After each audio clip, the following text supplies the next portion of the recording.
As you can tell, I'm still sick, but I'm here anyway. Somehow, some way. I could not have made it on Monday. I was not doing well at all.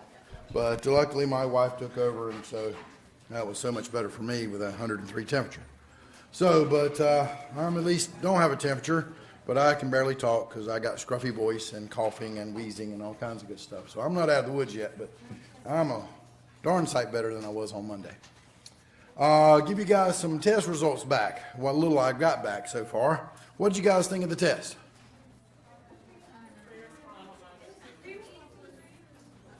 It was right off of the homework set. I cut, copied, and pasted. Except I cut down the number of multiple choice questions.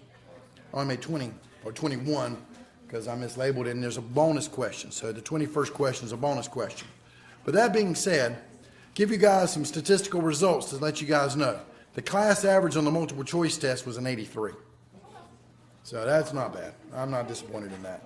I have no idea what the free response part is because that takes a little bit longer. I should have these grades back to you guys by Monday. It takes about a week for me to get all this stuff together. But I can let you know the class average on the multiple choice part was an 83. That's the easy part to grade. It's the free response part that takes a little while.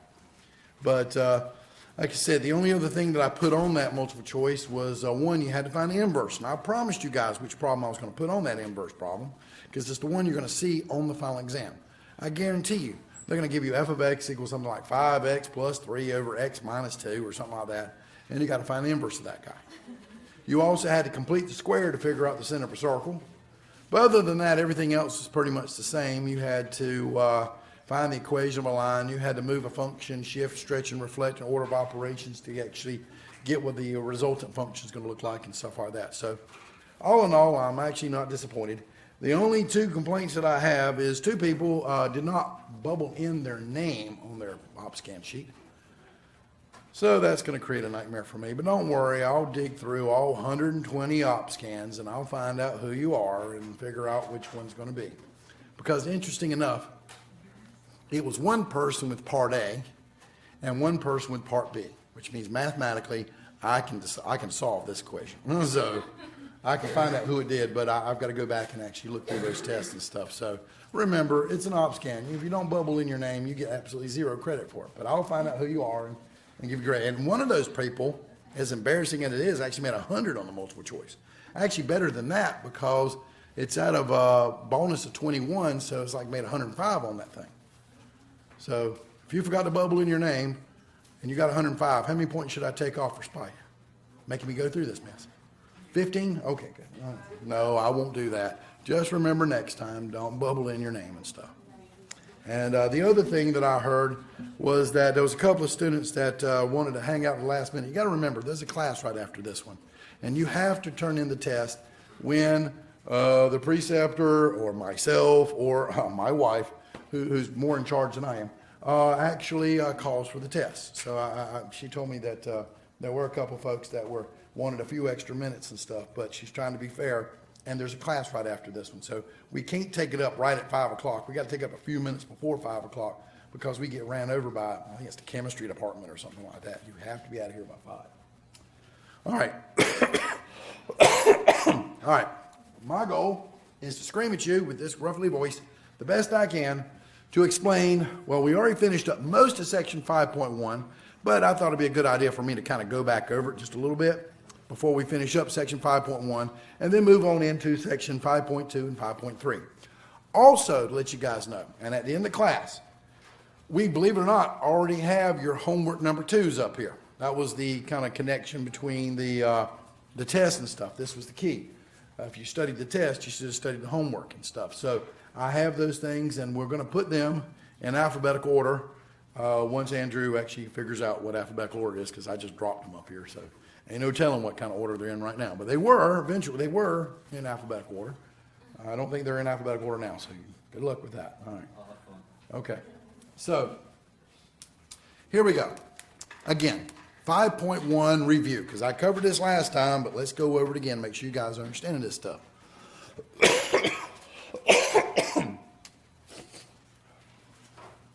Introduction to polynomials and polynomial equations and their graphs. So first off, we talked about the definition of a polynomial. It's a to the a sub n, x to the n, plus a n minus 1, x to the n minus 1, so forth and so on. And the big deal about this stuff is the coefficients in front of the variables are just coefficients. They can come from real numbers, they can be rational numbers, whole numbers, whatever. But the most important thing about a polynomial is the power on the variables. What do you notice about the powers on each variable? They're positive integers.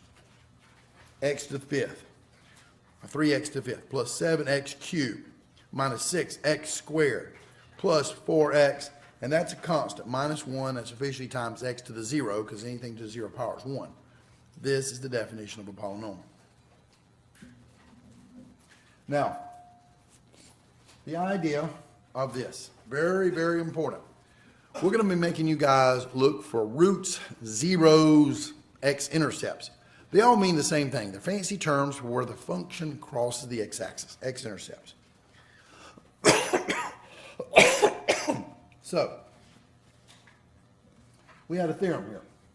A number k is said to be a zero, a root, or a solution to the polynomial f of x equals a sub n x to n plus a n minus 1 x to n minus 1 plus dot dot dot plus all the way down to a0 if, here's the deal, f of k equals 0. When I plug in a number into my polynomial and I get 0, that makes k equal to a root, or 0, it's the same thing, or x-intercept. See, we tell you both these things because it depends on which textbook you're using, what they're going to call it. Root and 0 are the same thing. X-intercept is kind of your visual perspective on this thing. So,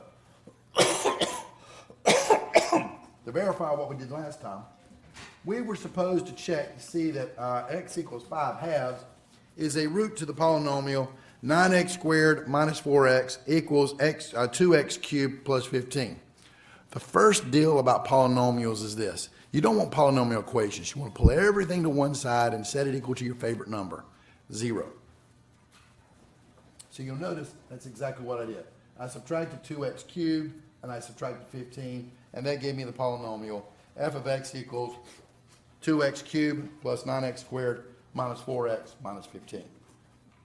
Now I'm going to check to see if 5 halves is a root by plugging in, here's my polynomial, I'm going to plug in 5 halves into it.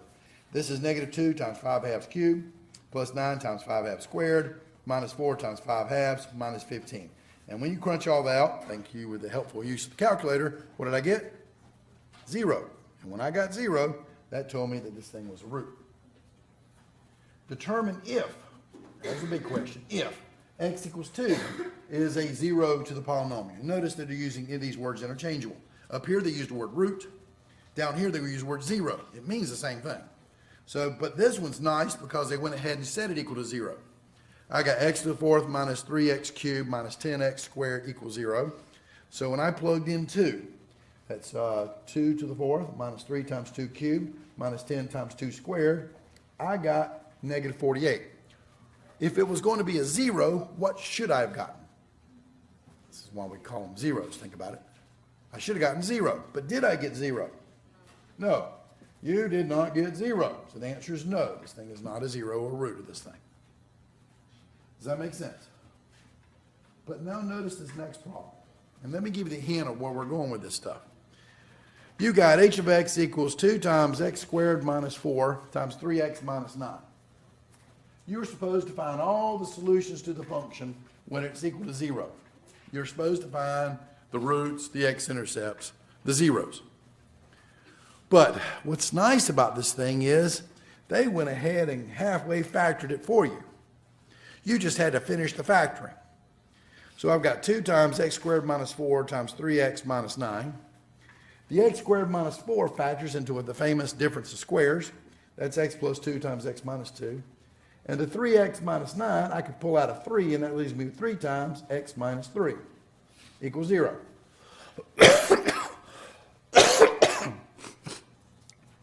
So now, when you're solving this thing, you set each factor equal to 0 and solve. But remember, you're solving for x. If you got a factor that doesn't have an x in it, just blow him off. There's nothing to solve for there. So 2 is a constant. Leave him alone. I got x plus 2. I'm going to set that equal to 0. I got x minus 2. I'm going to set that equal to 0. 3 is a constant. Blow him off. But I got x minus 3. So I'm going to set it equal to 0. And I got 3 zeros. X equals negative 2. x equals 2, and x equals 3 when I solve. These are my zeros, my roots, and they're also the x-intercepts, because they're real answers. So you notice this idea of factoring, they're going to get very, very happy about. So in the next problem that I did for you guys, again, I'm just going over this stuff of what I did last time to get you back in the right frame of mind. Find all the solutions for the polynomial x cubed minus x squared minus 6x equals 0. Well, you got it equal to 0. So, but you notice what you have in common on this thing. You can factor out an x. That leaves you with an x squared minus x minus 6. And that's a quadratic. And they love quadratic for this stuff. Now, quadratics, one of two things. You either can factor it or the quadratic formula, because you're going to set the quadratic part equal to 0. But in this example, it was kind of nice. It factored it, x minus 3 times x plus 2. Then I set each factor with x in it. The x is up front. It's not a constant, that's a variable. So I said x equals 0, x minus 3 equals 0, and x plus 2 equals 0. Add 3, I get x equals 3. Subtract 2, I get x equals 2. So this one has 3 solutions. X equals 0, x equals 3, x equals negative 2. The next thing we wanted to focus on was the graphs of polynomials. Polynomials are what we call smooth and continuous. But there's a little bit more information than that. So if you have the degree of a polynomial, the degree of a polynomial is the largest exponent. I've got x cubed minus x squared minus 6x. That's a power of 3, that's a power of 2, and that's understood to be a power of 1. The degree of this polynomial is 3. It's the largest exponent. But there's a theorem. It says if f of x is a polynomial of degree n, the graph has at most n minus 1 turning points. That means it's going to kind of up, down. So if this was 3, this thing has at most 3 minus 1, which is 2 turning points. It's going to have 2 loops in it. And then if f of x has m turning points, then the degree has to be at least m plus 1. So turning points are where you basically loop. This is 2 turning points. You go up, you turn around and go back down, you go back up again. So this is 2 turning points. So this thing has to be at least a degree 3. Does that make sense? But identifying polynomial graphs, the graph of a polynomial is a continuous smooth curve with no cusps. That's a sharp turn, holes, or discontinuities. No vertical asymptotes, no anything like that. So,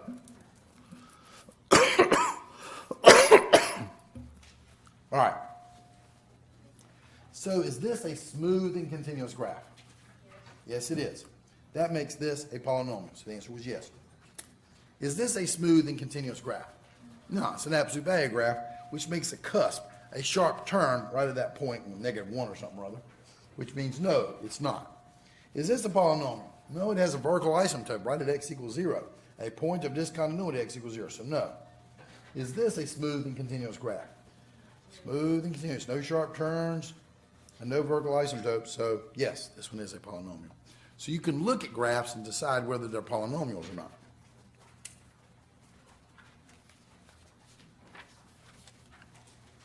Now, here's something big. Basically, we're trying to get a handle on what the graph of these things will look like. So, when you got yourself a polynomial, there's 2 things you're going to look at for what we call end behavior. End behavior is the degree, the largest exponent, and the leading coefficient.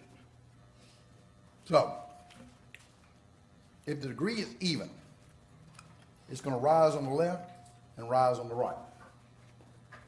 It goes up, up. Does that make sense? You may have some loops in the middle, depends on the degree and how many turning points and all that good stuff. But the end behavior is going to go up on the left and up on the right. But if it's an odd degree and the leading coefficient is positive, even degree, leading coefficient positive, it's up and up.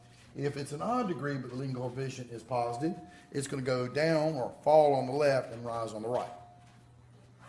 So you know what the end behavior is going to go do. But notice what happens this. If you have this memorized, you get this one for free. If your leading coefficient is negative, multiply the polynomial by negative 1, it reflects it across the x-axis. It flips it upside down. So when your leading coefficient is negative and it's even degree, instead of going up, up, it's going to go down, down, or fall on the left and fall on the right. And when your leading coefficient is positive and it's odd degree, it goes down on the left, falls on the left, up on the right. But when you put leading coefficient is negative, it reflects it across the x-axis, means it's going to go rise on the left and fall on the right. It just flips it upside down. So if you memorize one, you get the other one for free, because remember, it just flips it upside down.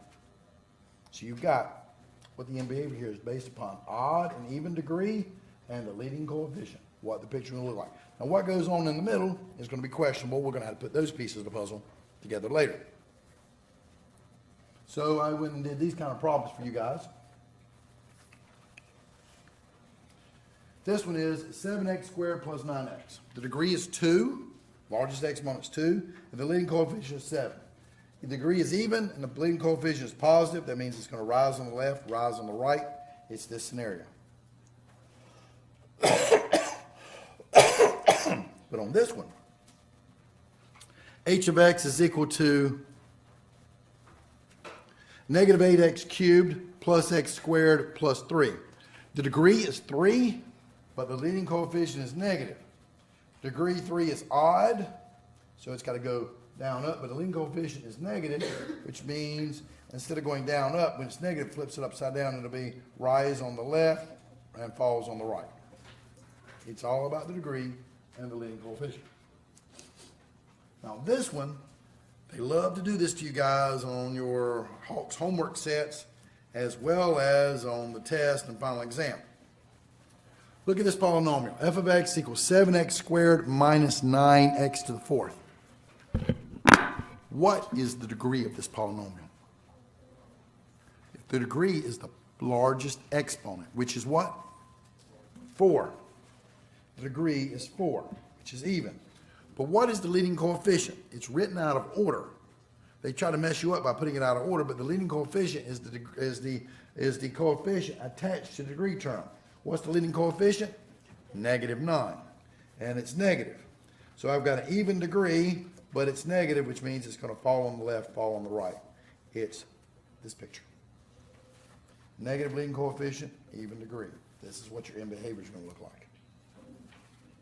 And last but not least, k of x equals x to the 101st plus x to the 56 plus 13x plus 51. What's the degree? Largest exponent, 101, which is odd. The leading coefficient is understood, even though we didn't write it there, is 1, which is positive. Odd degree is positive. That means it's going to go fall on the left and rise on the right. And you're going to have some kind of interesting loops in the middle. How many loops? At least, at most, 100. Degree minus 1. But all we care about is the end behavior. Now, I tried to get into this one a little bit deeper with you guys last time. The difference, the x-intercepts and their multiplicities. The multiplicities is powers of your factors. So we're talking about factoring polynomials, but sometimes these factors are going to have powers on. Like, for example, this one. I've got 3 times x plus 5 times x plus 2 squared. But to find the zeros, you set the factors equal to 0. The factor has to have an x in it. That is a constant. Leave him alone. The factors are x plus 5, and the other factor is x plus 2 squared. When you set them equal to 0 and you solve for x equals negative 5 when you subtract 5, and x equals negative 2, but the power on your factors are your multiplicities. Even though we didn't write it, this is understood to be a power of 1 on this thing up here. And that's a multiplicity 1. This one's pretty obvious. I got x plus 2 squared. That square on the outside tells me that my multiplicity is 2. So, when you have a multiplicity of 1, it crosses right at that root, that x-intercept. It crosses. If you have a multiplicity 2, it just touches. It makes a little parabola. If you have a multiplicity 3, it's going to look like a little squiggly graph, like an x cubed graph right there at x equals 1. If you have a multiplicity 4, it's going to look like a little parabola, a little fatter on the bottom, but it'll be just touching. So they have this idea about crossing versus touching. If you have an even multiplicity, it just touches and goes back up again. If you have an odd multiplicity, it crosses. It crosses in a straight line when it's multiplicity 1. It crosses in a cubic, a little squiggly. If your multiplicity is 3, it crosses in a squiggly again. If your multiplicity is 5, so forth and so on. So, on this particular problem, we wanted to actually know what was going on this thing. We had zeros, x-intercepts of -5 and 2, but because -5 had a multiplicity 1, I had to cross there. Because -2 had a multiplicity 2, it made a little parabola there. But here's the thing. You have to figure out the degree. To figure out the degree of a polynomial, you add up the multiplicities. So what is this kind of a degree? 1 plus 2 is 3. If you really wanted to, you could FOIL this thing out and figured it out, but all you really got to do is just add up the multiplicities. So the degree is 3, and the leading coefficient is the number they factored out in front of this thing, which is a 3.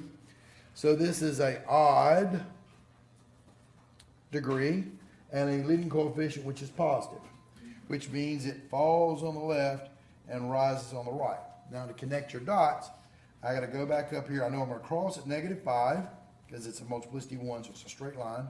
But then I got to come back and hit over here at -2 because it's another 0, root x-intercept. But because it's a multiplicity 2, it makes a little parabola. And then I connect my dots and I'm back over here with rising again. So this is what my graph looks like. Look at this polynomial. H of x is equal to -2 times x plus 1 to the half. Excuse me, x plus 1/2 raised to the first times x minus 4 cubed. Your factors, the ones with x in it, is x plus 1/2. So when you set it equal to 0 and solve, you subtract 1/2. Your 0 is x equals -1/2.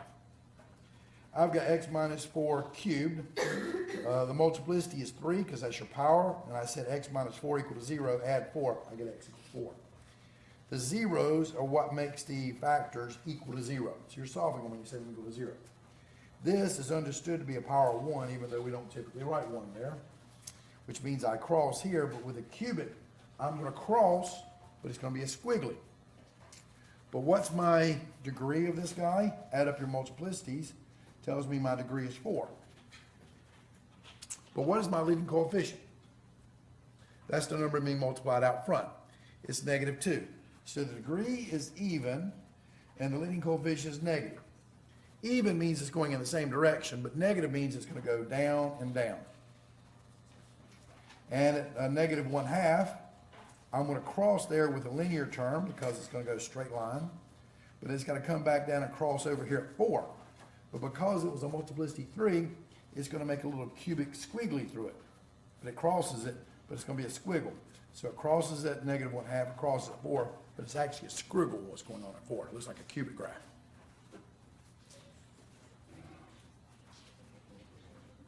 So, to give you guys steps on graphing these polynomials, what you really want to do is have these suckers in factored form.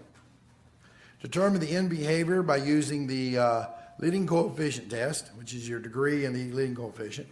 Factor the polynomials over the zeros. Then identify the multiplicity of each zero by the factors and its powers, and decide whether it's going to touch or cross. And then, to make a good graph, you can define the y-intercept, which means plug in x equals 0 into this thing. And then just connect your dots, and then, of course, number 5 is a checkoff. Use your calculator and double check this thing.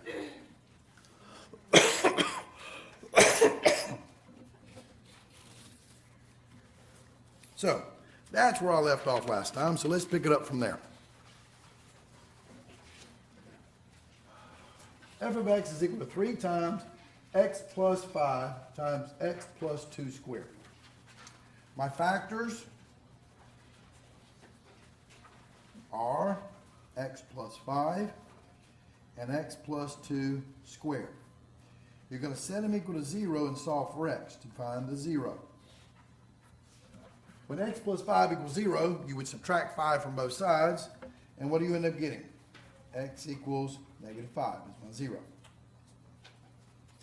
x plus 2 squared basically is x plus 2 times x plus 2. When you set x plus 2 equal to 0, you get x equals what? Negative 2. Officially, you can take the square root of both sides, square root of 0 is 0, and then subtract 2. But then after that, you've got to tell me what the multiplicity is going to do. What is the multiplicity on the factor x plus 5? What is the power up there, even though we didn't write it? 1. What is the power on the factor x plus 2? 2, so that's a multiplicity 2. Remember, with odd multiplicities, you're going to cross. With even multiplicity, you're going to touch. With even multiplicities, you're going to touch. So, with multiplicity 1, you're going to cross, and not just any kind of cross, you're crossing a linear fraction. You're going to go right through the x-intercept. But with with a multiplicity of 2, over here at negative 2 or whatever, you're going to actually make a little parabola right there, because it's just going to touch. It's not going to cross the x-axis. And because it's a multiplicity 2, it makes little parabolas. But now, here we go. What is the degree of my polynomial, please? Add up your multiplicities. That's 3. What is my leading coefficient? That's the number in front of this thing that's being multiplied. What is that? 3. 3 is greater than 0, so my leading coefficient is positive, but the degree is 3, which makes it odd. What is an odd degree polynomial that has a leading coefficient positive going to look like? Well, it's going to fall on the left and rise on the right. And again, just to let you guys know, I have this memorized. Leading coefficient is positive. The degree is odd, falls on the left, rises on the right. Now I got to make my connections between the two. What were my zeros? Plot them in here. It was negative 5 and negative 2. So these are points that you touch the x-axis on. X-intercepts, roots, zeros. Now the multiplicity of negative 5 was 1, which means this thing's going to come up and cross right over. But I've got to bounce back and come down here and touch and grab negative 2. But because negative 2 had an even multiplicity, it's going to make a little parabola right there. So it doesn't cross it, it just touches it. And then I connect it with the rest of my in behavior over here, which means it's going to rise. So this is what my graph should look like. But of course, we all make careless errors. But this is why you use your calculator to kind of check yourself out. So I'm going to type in the original function, 3 times x plus 5 raised to the first power times x plus 2 squared. Now, don't just do a zoom standard because you may not be able to see anything. Figure out where your zeros are at. They're between negative 5 and 2. So I'm going to go to Window. I want to make sure that I get my x minimums here. So I want to go beyond negative 5. So I'm going to go like negative 6 or 7. I go beyond 2. Said 0. One more beyond that would be like 1. So I'm just looking at where my x-intercepts are at. And I'm going to make sure that my window is a little bit bigger than my x-intercepts by at least 2 units or whatever. And now I'm going to hit zoom fit, zoom 0. That basically setting my x bounds on my window. Zoom fit basically lets the calculator set what the y coordinates are going to be. And I should see the same picture. Came up here, crossed at negative 5, went up, went back down, touched over here at negative 2, and then went back up again. So I'm very happy with my graph. Does that make sense?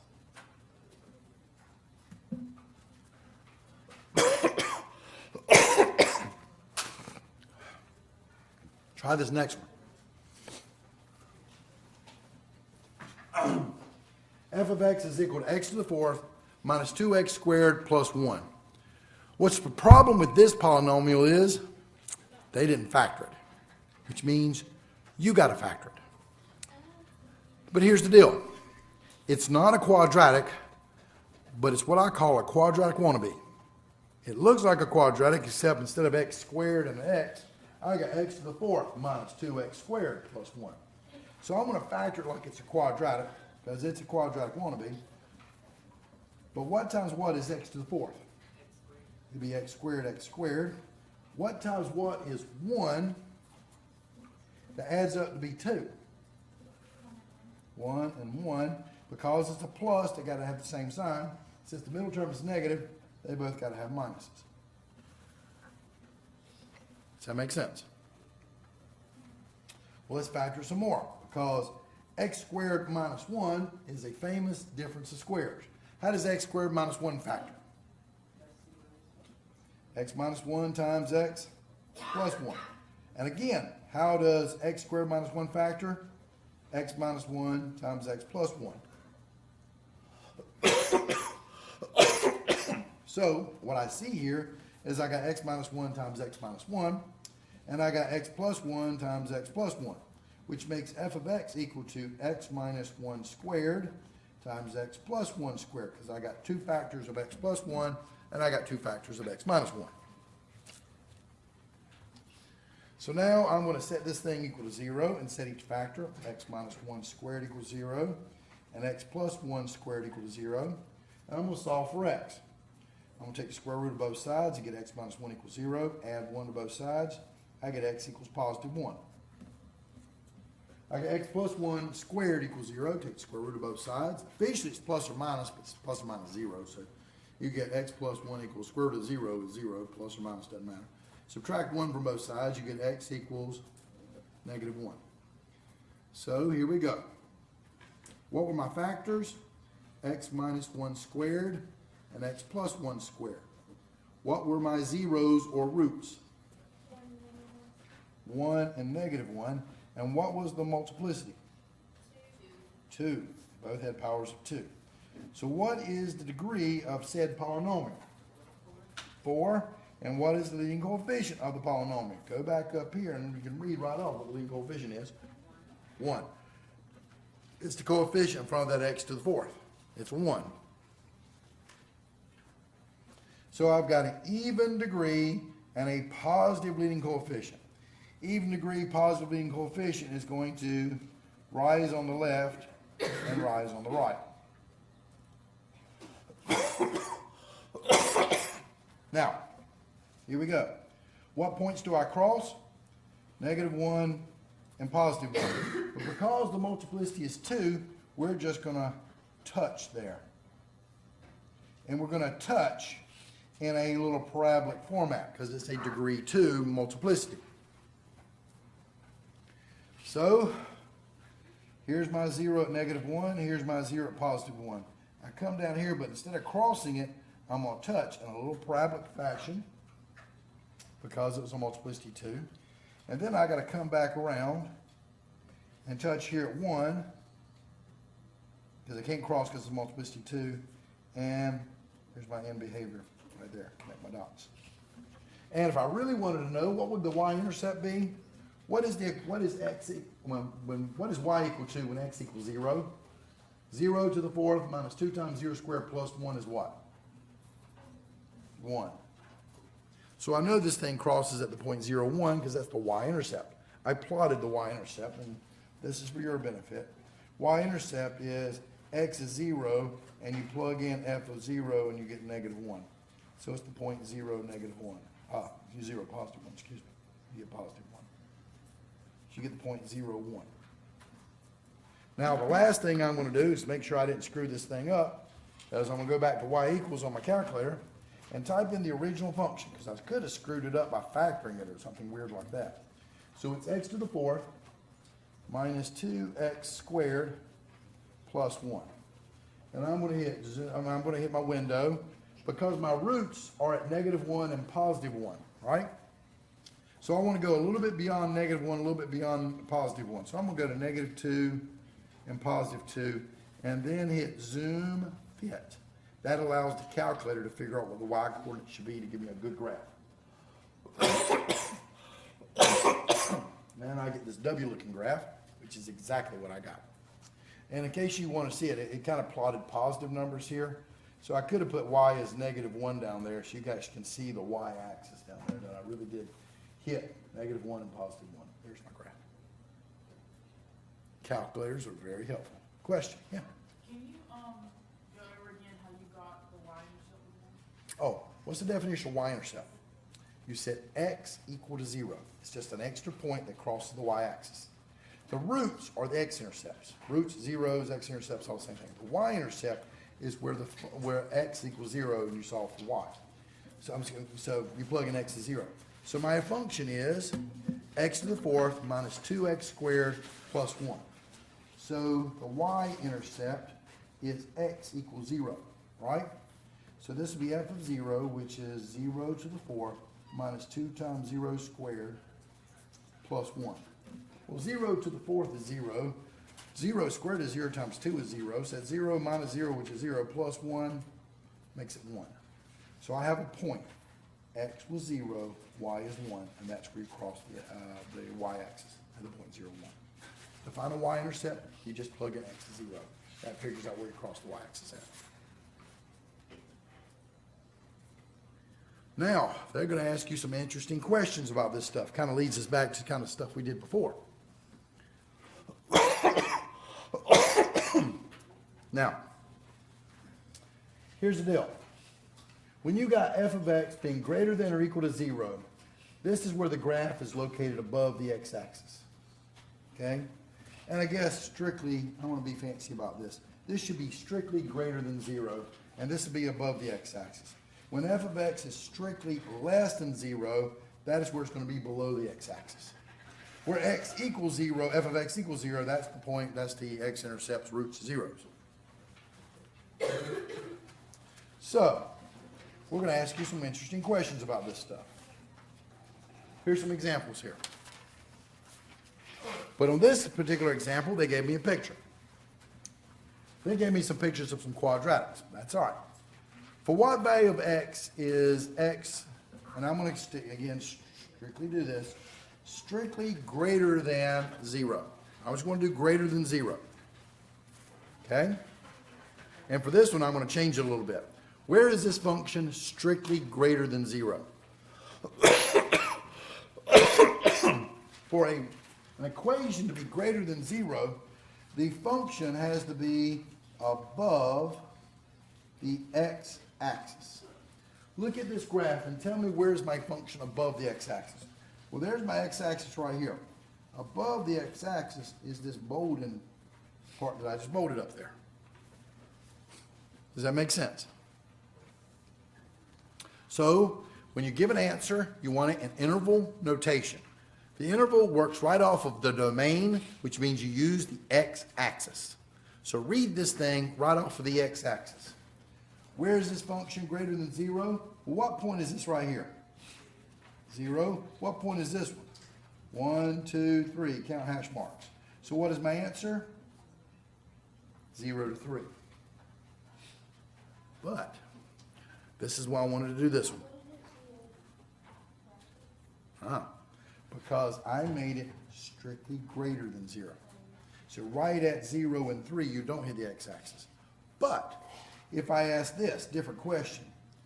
For what values of x, or what values of x is f of x greater than or equal to 0? If I put that equal to back on this thing, what would the answer be then? I want it to be greater than or equal to 0. Equal to 0 is where it crosses the x-axis. So what are my points at? Bracket 0 to bracket 3. Do you see the subtle difference between these two? This is strictly greater than 0. That'll be open intervals.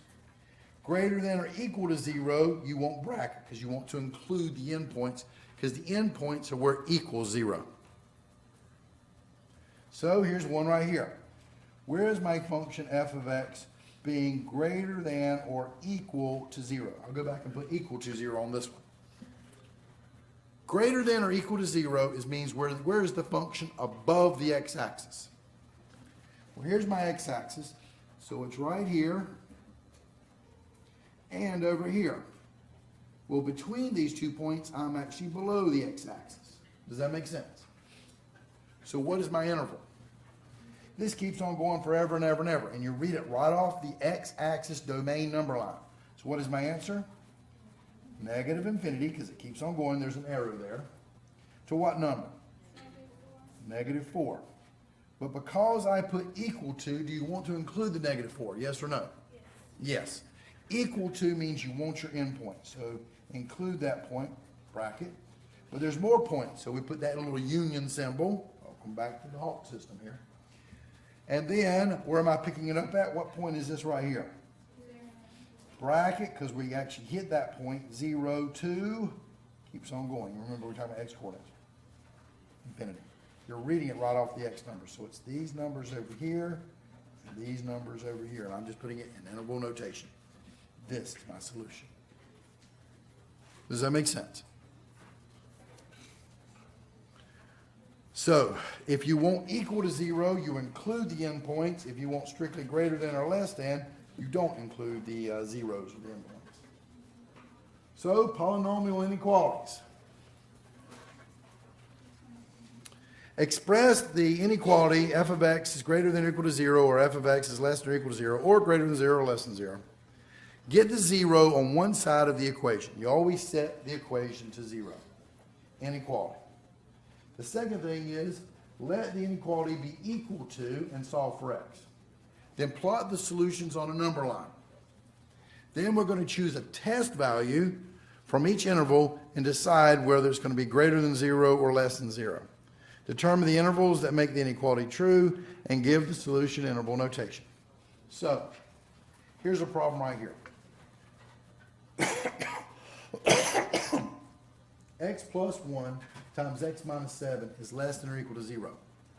The first thing you want to do is take your inequality and turn it to an equal to. X plus 1 times x minus 7 equals 0, and solve for it like it's an equality. When you factor it, you set each factor equal to 0, and you solve. I get x equals negative 1, and I get x equals 7. Here are my solutions. I'm going to draw a number line. I'm going to put them in order. So negative 1 is on the left, positive 7 is on the right. And this is a number line for my function, which is f of x is equal to x plus 1 times x minus 7. There was my equation. Now I have a question for you. Look at this inequality. Do you want to include the zeros, the roots, the x-intercepts in your answer set? Yes or no? How do you know? Because it has equal to right there. Because it has equal to, you want to include the equal to points. So we want to include where it's equal to 0 at. Does that make sense? If this was strictly less than or strictly greater than, then we would exclude these guys. The next thing you're going to do is you're going to do test values. This is a number line. Pick a number, any number will do, a number less than negative 1. Pick a number between negative infinity to negative 1. My choice would be negative 2. And I'm going to plug it into my function. You could put negative 3, you could put negative 5,782. Wouldn't matter. Just pick any number in this interval, plug it in. But you might as well not hurt yourself, so try small numbers. Negative 2 is less than negative 1 there.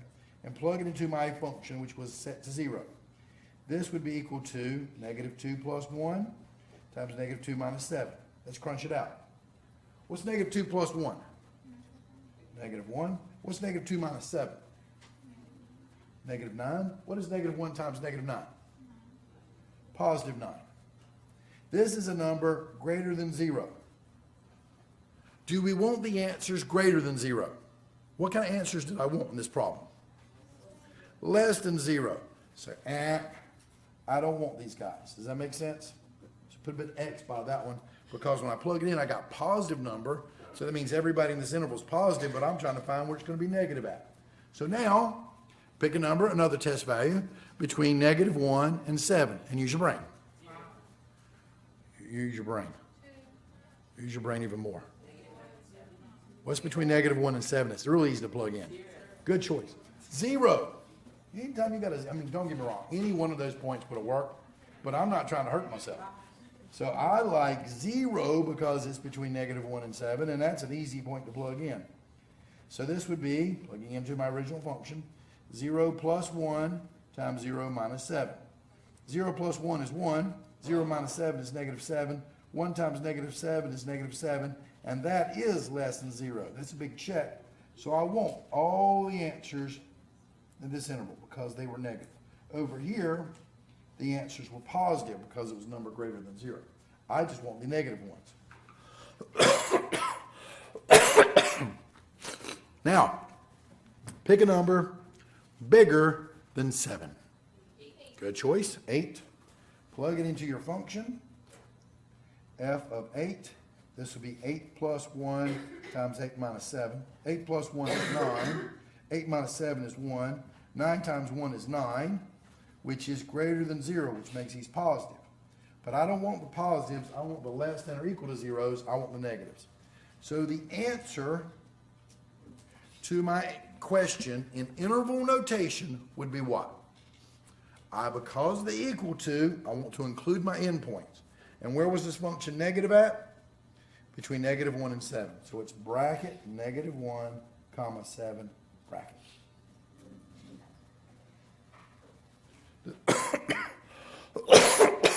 Does that make sense? Let's do another one.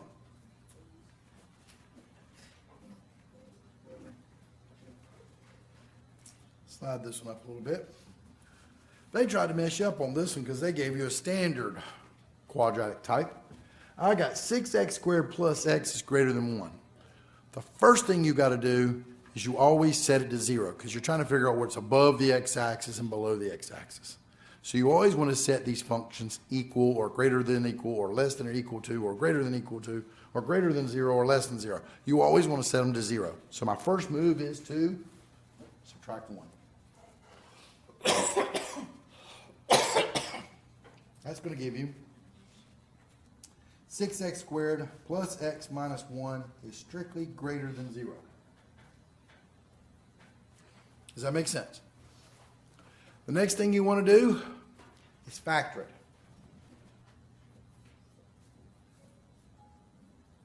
All right. How does 6x squared plus x minus 1 factor? Well, 6x squared's got lots of options. You got 1x and 6x, and you got 2x and 3x. 1 is only one option. It's got to be 1 and 1.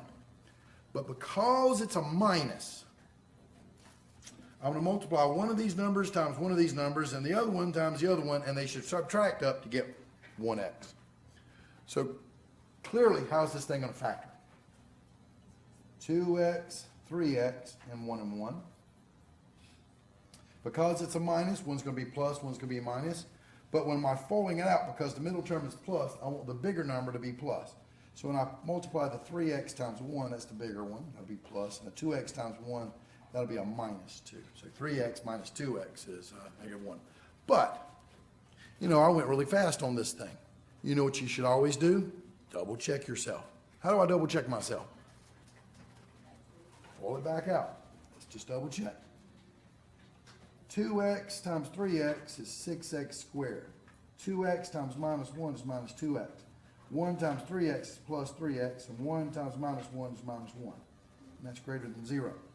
That's 6x squared plus x minus 1 greater than 0, which matches to what? When I said it equals 0, what my problem is. Now, remember the steps. Step 1, set the polynomial to 0. Step 2, after you factor it, set each factor, set the factors equal to 0 and solve. So 2x plus 1 equals 0, and 3x minus 1 equals 0.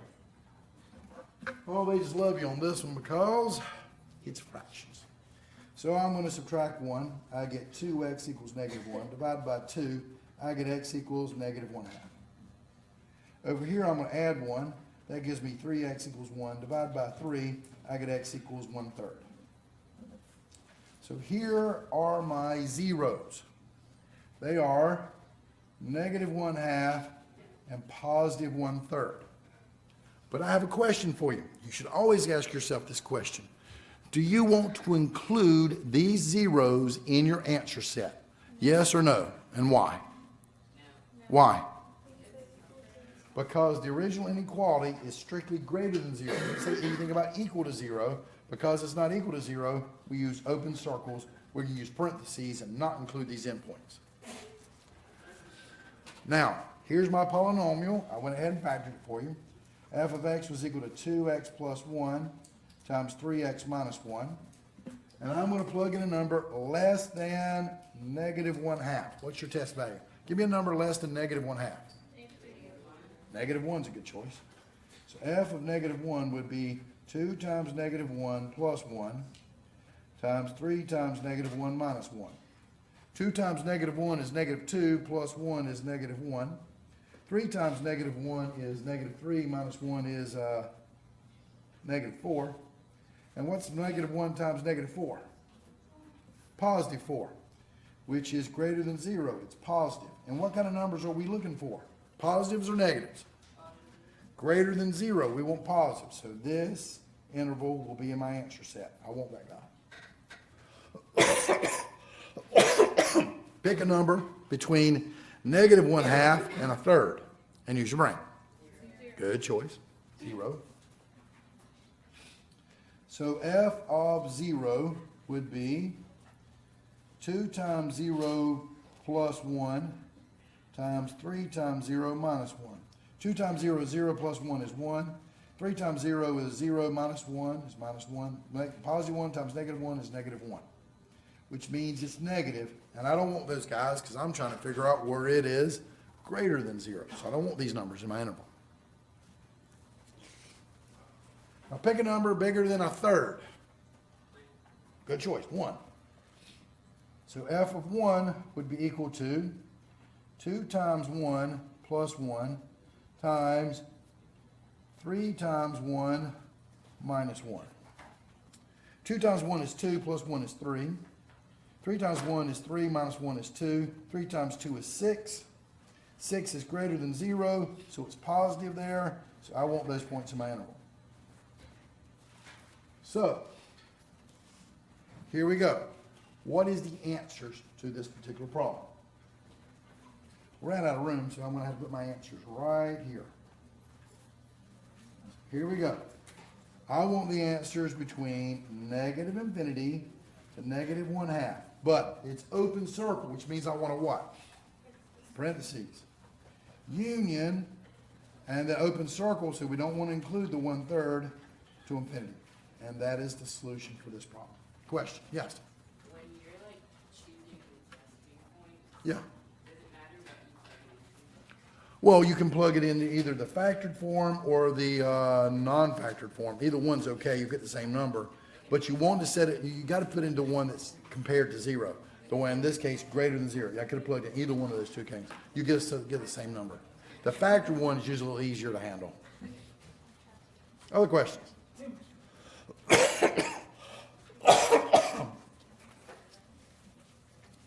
All right, so let's see if they can mess you up some more. So try this polynomial. X cubed minus 4x squared. Sorry, x cubed is less than or equal to 4x squared. What's the first thing you do to a polynomial inequality? Set it to 0. And it's your choice which way you want to pull it to, but I'm a big fan of pulling things to the left here. So I'm going to subtract 4x squared from both sides. That's going to give me x cubed minus 4x squared is less than or equal to 0. You've always got to compare this stuff to 0. You're looking to see when it's positive versus when it's negative. But now you got to factor. What do you got? What do you got in common between x cubed and a minus 4x squared? X squared. When I factor out x squared, that gives me an x minus 4, less than or equal to 0.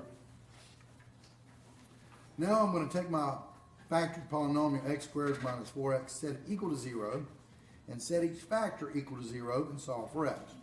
Here I'm going to add 4. I get x equals 4. Here I'm going to take the square root. Square root of 0 is 0, and that gives me x equals 0. So I've got two roots, x-intercepts, zeros of this guy. But this is my original equation right here. This is what I'm after. I'm going to draw my number line. I'm going to put them in order.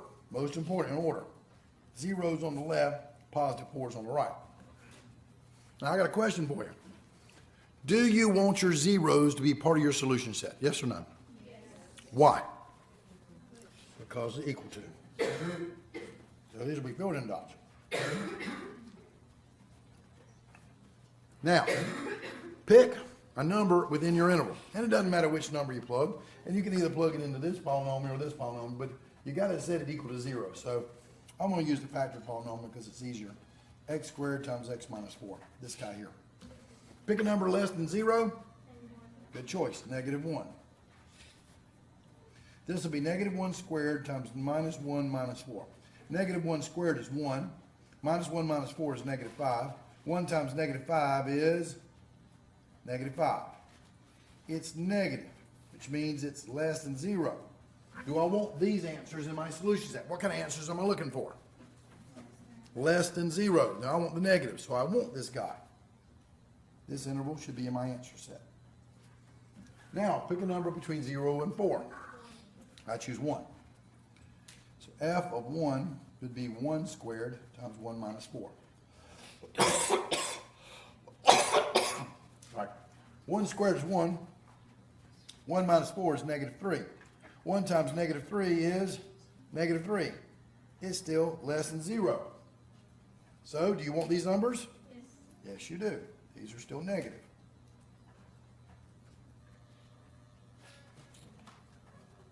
And now, pick a number bigger than 4. I choose 5. Plugging into my polynomial, 5 squared times 5 minus 4. 5 squared is 25, 5 minus 4 is 1. 1 times 25 is 25. That's greater than 0. These are positive. And I don't want those. Now, here's the interesting part. How would you write your answer? Negative infinity to what? 4. Good. Negative infinity to 4 what? Bracket. And the reason why I skipped over 0, because it's filled in, I want it. And I could have broken it up and go negative infinity to 0, union, bracket 0 to infinity, but I'm including 0 on both sides, so that includes 0, so you might as well just kind of get all the answers in there. You're not really skipping over 0. If it was an open circle, I had to do 2 intervals and put a union between them. Does that make sense? See if you guys can do this.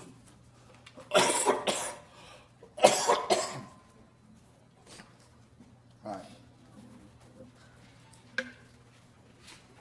X cubed plus x squared is less than or equal to 4x plus 4. What's the first thing you're going to do?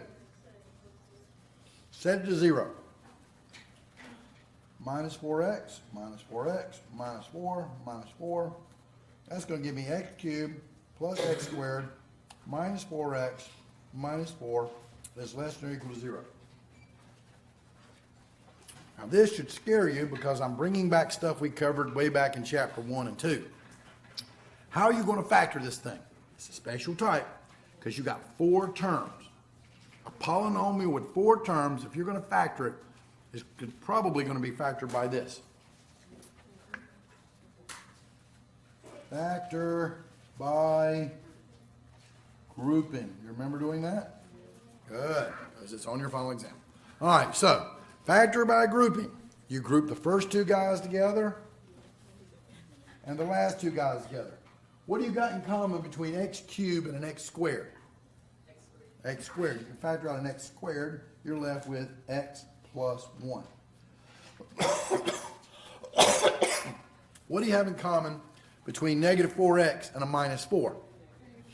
I can take out a negative 4. And what are you left with? And this is when you know it's factored by grouping. It should be the same thing.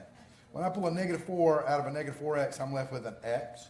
When I pull a negative 4 out of a negative 4, I'm left with a plus 1 for placement. And you'll notice these 2 terms are identical. That's factor by grouping. So you continue to factor because now you got 2 terms. And what do you got in common on these 2 terms? They both have an x plus 1 in it.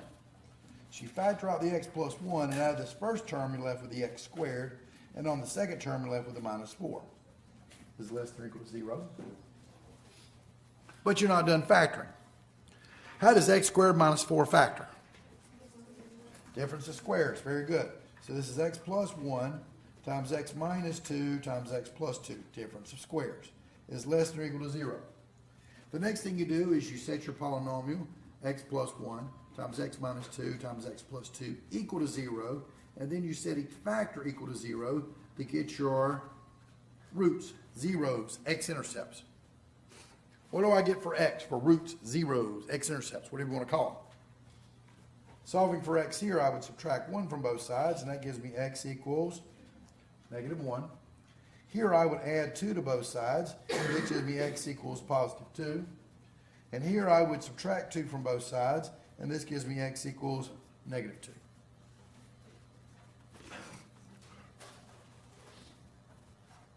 So I draw my number line and I put them in order.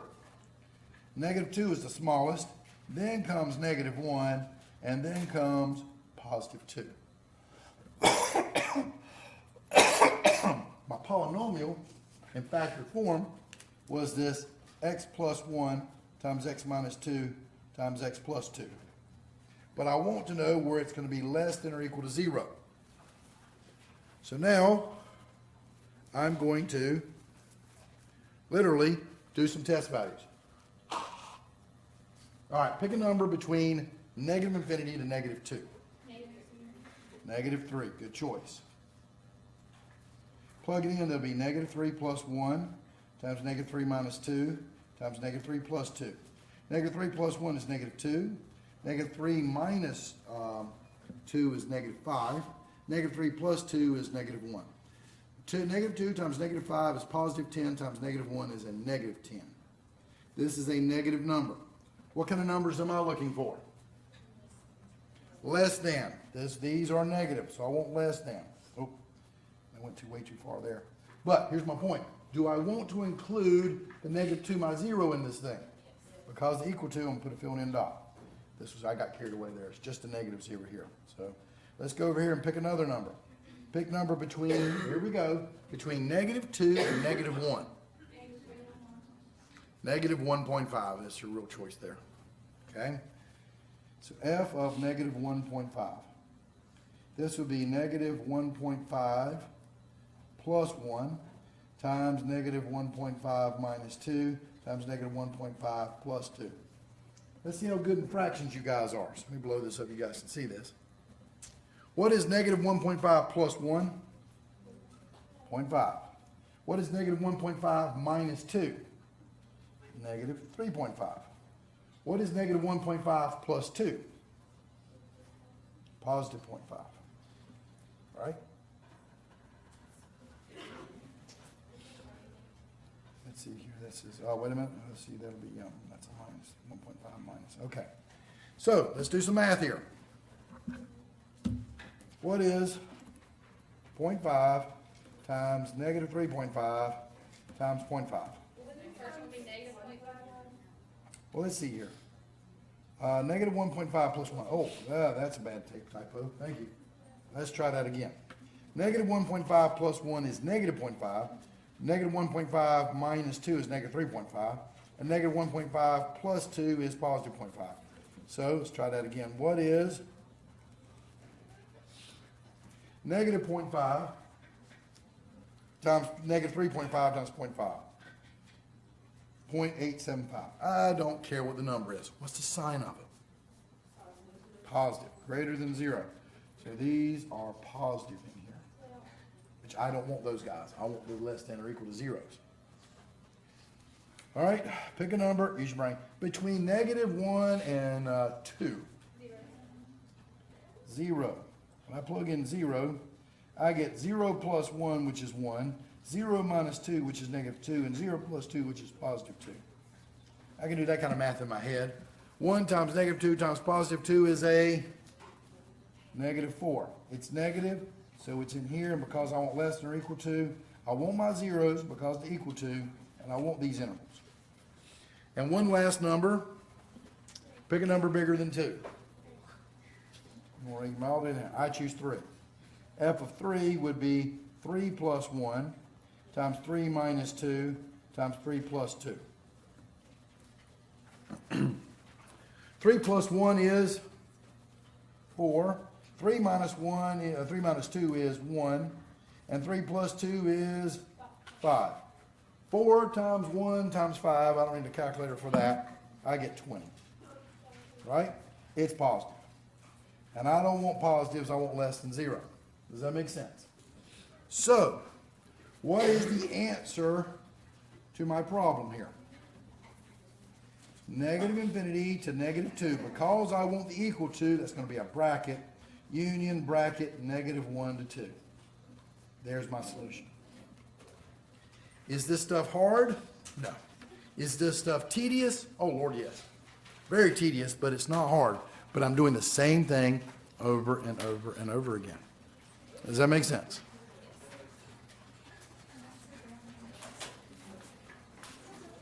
All right. Yes. The answer? Okay. Well, you look at that while I talk about the next section. Section 5.2. Section 5.2 is going to be talking about long division and division of polynomials. Okay, good. Some of you people remember this stuff. All right, so I got a question for you guys before we get started on this thing. So, here's my question for you. How would you take, without the use of a calculator, 5,317 divided by 20? I'm not working polynomials right now, which is where I'm going to. I want you to do this problem like you were in the 3rd grade, because this is when you did this stuff. But it's been a long time ago, so I need to remind you. I want you to do long division. So the 5,317 is your dividend. Your divisor is 20. So when I use long division, I'm going to take the divisor, divide it into the dividend, and then I'm going to get up here will be the answer, which is the quotient. And then you got all this work down here, and down here you get something called the remainder. And there's 2 different ways you can write your answers. You can write the answer as the dividend equals the divisor times the quotient plus the remainder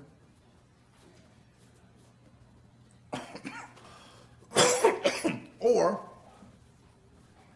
you can write the answer as dividend over the divisor would actually be equal to the quotient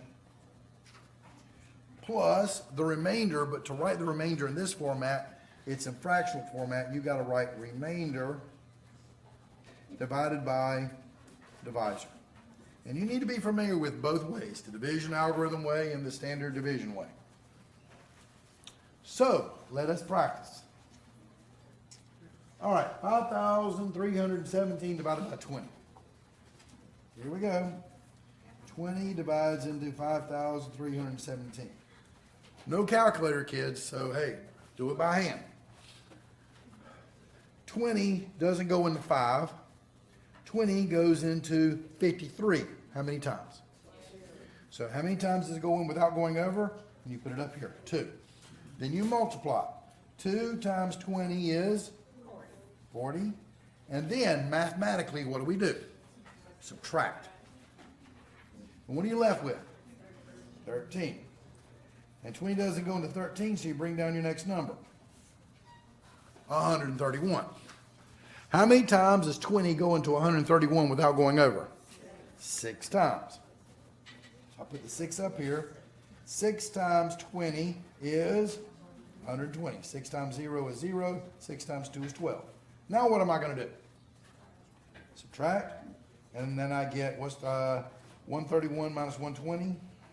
11. And then I bring down my next victim, 7. And then I play the game all over again. How many times does 20 go into 117 without going over? 5 times. And 5 times 0 is 0, 5 times 2 is 10. Moving my decimal over, that's 100. 5 times 20 is 100. And then what am I going to do?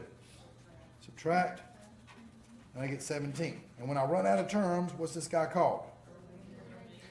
Remainder. This guy is called the quotient. This guy is called the divisor. And this guy is called the dividend. So what are the two ways we can write our answers on this thing? So you can write the division algorithm way, which is dividend, which is 5,317 is equal to the divisor, which is 20 times the quotient, which is 265, plus the remainder, which is 17. And notice how I plug my answers into this thing. That's traditionally the way we like to write this stuff. But there's another way you could have written it, and that is a fraction way. The dividend divided by the divisor, which is 5,317 divided by 20 would actually equal to the quotient, which was 265. But when you write it this way, you got to write the remainder as a fraction part of your answer. So what would that remainder be? 17 divided by the original divisor, which was 20. So there's two ways you can write your answer. And they're equivalent. And this is what I'm talking about in this section 5.2. Sure. Okay. Again, notice, no calculator on this stuff. So no cell phones, no anything. You can do without technology for this kind of problem. But if you look at the what we're going to go into in this thing, I've got f of x, which is your the dividend, is equal to the divisor times the quotient plus the remainder. This is the division algorithm, which is equivalent in saying in fraction form, the dividend over the divisor is equal to, what's my equal to there, the quotient plus the remainder over the divisor. This one's times plus. But we are not doing third grade math. We are going to be doing college algebra math. So instead of using numbers, we're going to be doing polynomials. So we're going to be doing long division of polynomials. So when we get back on Monday, don't forget, if you got homework questions to answer and stuff like that, we have a review session this Friday. But we'll be going over this again on Monday to do this stuff. Come up here and get your homework sets. They're arranged alphabetically, so don't mess up the pile. I'll see you guys next time.